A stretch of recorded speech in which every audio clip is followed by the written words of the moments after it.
is Sky News, Australia's news channel. 5 in the air, let's do it together. 5 to the side, who cares about the weather? 5 on the floor, the party's on your He's got laughs to make you smile. A real bright look at each of you.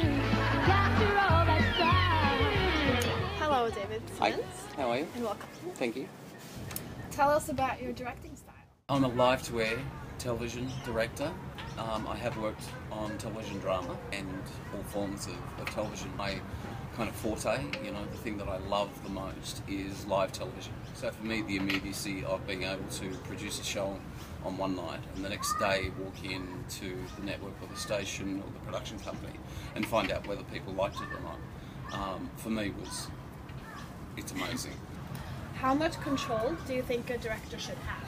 Okay, well, within the industry, it is one of those things that there are certain sort of parameters when you produce a show. And about an hour or two before the program, they would do what's handed as a handover, and the director then became responsible. Do you remember any slip-ups that you've had? Oh my God, yeah. There are so many train crashes that happen on such a regular basis. And I suppose it's a director's responsibility to, yes, the place is falling down, but the viewer is never necessarily going to know.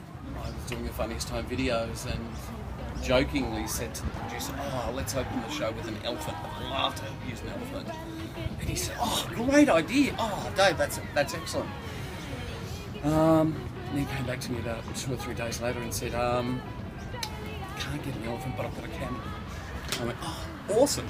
So I've rolled the opener and the audience has started to cheer, and right at that very point, obviously the animal has got scared and it's lifted up its tail and it's just done the largest thing that you've ever seen in your entire life, and the audience are being sick, and mind you, that was terrible. That never went to air. It was. What is your favourite thing about being a director?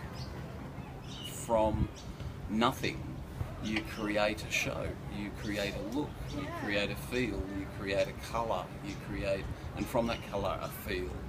Like redoing the Today Show when I was working on Today Show at Channel 9. They hadn't had a new set in 7 years.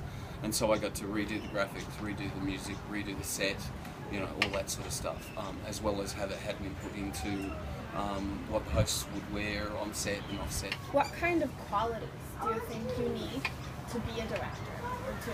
I think for a television director, it's being able to be very clear and very precise as to instruction. I can remember when the very first Bali bomb went off, and I was doing the Sunday program for the Nine Network. We had a cameraman on the ground, and when I could identify a body part, I was cutting off, but also coming back, and that was just amazing. And to be there as part of history for me was like, oh my God, that's amazing. They're the best bits. That's what I love about directing. What kind of advice do you have for students going into a career similar to yours? Perseverance. Don't say no. I suppose the best piece of advice is get your foot in the door anyway, and then find a job that you really want and work toward it. Give up your own time. Most people just think about the money. Yeah, Especially absolutely. since they're students and they need the money. I get that, I understand it, but that's just not the point. And it's the same with getting out there and doing work experience. Do more and more work experience. The more that you can possibly do, and do it for free. Have the cafe job or the shelf packing job or whatever it is that will help to support yourself. But if you're really determined to get into this industry, and I've got to say, this industry is amazing. It is truly, truly amazing. It's great fun. And for over 25 years I've been in this industry. And truth be known, I would have done it for free. A real bright look at each of you.